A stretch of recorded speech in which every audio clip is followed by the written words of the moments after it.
1 मई से देश भर में 18 साल से ऊपर के जो लोग हैं उनकी भी वैक्सीनेशन शुरू होनी है, लेकिन ये शुरू हो पाएगी ये एक बड़ा सवाल है। कम से कम चंडीगढ़ में तो इसके शुरू होने की कोई उम्मीद नहीं है। चंडीगढ़ प्रशासन ने साफ तौर पर कह दिया है कि उनके पास जो सप्लाईज आनी थी वो नहीं आई हैं। सीरम इंस्टीट्यूट को करीब 1 लाख जो डोजेज़ थी उनको ऑर्डर दिया गया था, लेकिन अब जब हम जिस वक्त आपसे बात कर रहे हैं तब तक ये ऑर्डर जो है वो पूरा नहीं हुआ है और एक भी खेप जो है इस ऑर्डर की अभी तक नहीं पहुंची है। तो आप कह सकते हैं कि चंडीगढ़ में कम से कम जो वैक्सीनेशन 18 साल से ऊपर के लिए शुरू होनी थी वो कल 1 मई से शुरू नहीं होगी। यही हाल करीब करीब पंचकुला में है। पंचकुला में तो पिछले 2-3 दिन से लगातार उन लोगों के लिए भी शॉर्टेज महसूस की जा रही है जिनको की वैक्सीनेशन देना है, यानी 45 साल से ऊपर के जो लोग हैं वो भी जब डिस्पेंसरीज में पहुंच रहे हैं इंजेक्शन लगवाने के लिए तो वहाँ से उन्हें वापस भेजा जा रहा है और कहा जा रहा है कि लगातार जो है वो शॉर्टेज बनी हुई है। तो पंचकुला में भी इसके शुरू होने का फ़िलहाल कोई संभावना फ़िलहाल नज़र नहीं आ रही है। तो इन हालातों के बीच अब लॉकडाउन जो है वो हो चुका है। लॉकडाउन अब शाम को 6 बजे से चंडीगढ़ और मोहाली में जारी है और पंचकुला में तो अब वीकेंड लॉकडाउन भी लगा दिया गया है। वहाँ पर 6 बजे तो दुकानें बंद होती ही होती हैं। अब शनिवार और इतवार को भी पूरी तरह से वहाँ पर लॉकडाउन रहेगा। कुल मिलाकर कोरोना को लेकर स्थिति कोई बहुत अच्छी नहीं है। तो एक बार फिर हम आपसे कहते हैं कि आप अपना ख्याल रखिएगा और जो भी प्रोटोकॉल फॉलो करने के लिए, जो भी SOPs फॉलो करने के लिए हमें कहा जा रहा है उसे हमें ज़रूर फॉलो करना चाहिए।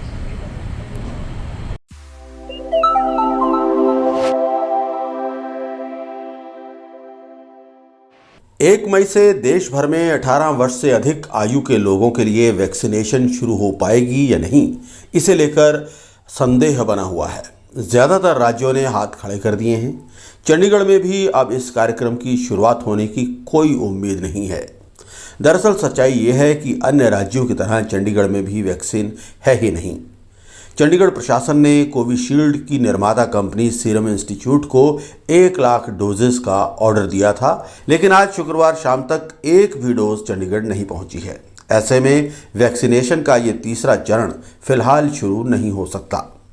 वैक्सीन कहते हैं आई नहीं है, तो कल से किस तरह से वैक्सीन शुरू होगी? ऐसे है, जो गवर्नमेंट ऑफ इंडिया के निर्देश हैं उन्होंने बोला है कि रजिस्ट्रेशन ओपन कर दी गई है 18 एंड अबव की, और जो अबव 45 के लिए हमारे पास वैक्सीन पहले आई हुई है गवर्नमेंट की तरफ से, उसको इस नए जो अभी स्टार्ट होना है 18 एंड अबव उसमें नहीं यूज़ कर सकते। जो 18 साल से ऊपर लोगों के लिए वैक्सीन है उसके लिए हमने ऑर्डर चंडीगढ़ एडमिनिस्ट्रेशन ने सीरम इंस्टीट्यूट के साथ 1 लाख डोज का दिया हुआ है, पर अभी सीरम इंस्टीट्यूट ने हमें कोई कन्फर्मेशन नहीं दी कि कब आएगा स्टॉक। जैसे ही वो स्टॉक आ जाएगा तो जो रजिस्टर्ड लोग हैं उनके लिए हम अपॉइंटमेंट स्लॉट्स खोल देंगे।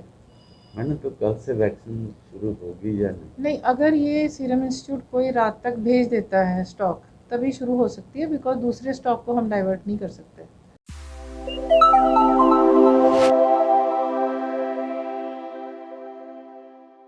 वैक्सीनेशन का तीसरा चरण पंचकुला में शुरू हो पाएगा, इसकी संभावना भी ना के बराबर है।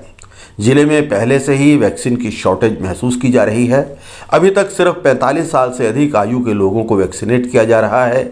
ज़्यादातर डिस्पेंसरीज में लोगों को बिना वैक्सीन वापस भेजा जा रहा है। स्वास्थ्य विभाग के अतिरिक्त महानिदेशक डॉक्टर VK बंसल लोगों को सलाह दे रहे हैं कि अगर उनमें गंभीर लक्षण नहीं हैं तो वो घर में ही अपने आप को आइसोलेट करें और खुद को तनाव मुक्त रखें। डॉक्टर बंसल ने नियमित प्राणायाम करने और आयुर्वेदिक काढ़ा इत्यादि का सेवन करने की सलाह भी दी है। मरीज अपनी नींद पूरी ले, 7-8 घंटे की नींद ले, स्ट्रेस से, चिंता फिक्र से वो दूर रखे अपने आप को। ये बहुत सहायक है उसको इस बीमारी को दूर भगाने में। हाइड्रेशन प्रॉपर रखे अपनी, 10 से 12 गिलास डेली पानी पिए। उससे जितने भी टॉक्सिन प्रोडक्ट्स हैं इस वायरस के वो जल्दी शरीर से दूर चले जाते हैं।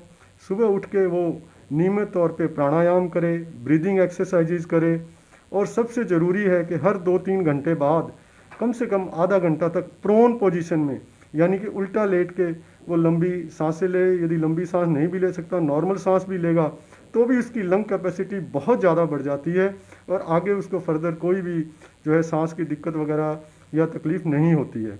इसके अलावा हम बताते हैं कि आयुर्वेद के अंदर हमारा जो आयुष क्वाथ होता है, जिसमें कि 7-8 पत्ते तुलसी के, 3 जो है काली मिर्च, थोड़ी सी दालचीनी, थोड़ी सी सौंठ यानी कि सूखा अदरक और थोड़ी मुनक्का डाल के वो 1 गिलास पानी में गर्म करके जब आधा गिलास रह जाए तो उसको ठंडा करके छान के पिए सुबह शाम।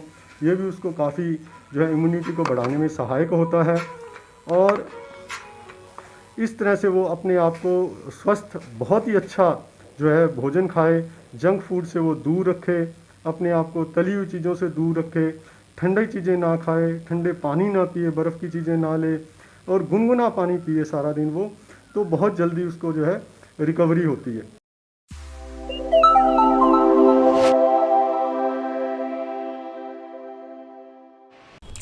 वहीं युवा अकाली दल ने प्लाज्मा बैंक खोलने का ऐलान किया है। करीब 200 लोगों को प्लाज्मा देने की व्यवस्था की गई है। ज़रूरतमंद लोग 3 टेलीफोन नंबरों पर संपर्क कर सकते हैं। ये नंबर हैं 9908 000013, 9779171507 और 8427544763। बड़े औखे है, जान गवारे है। सो youth Akali Dal has decided to set up a plasma bank in Punjab.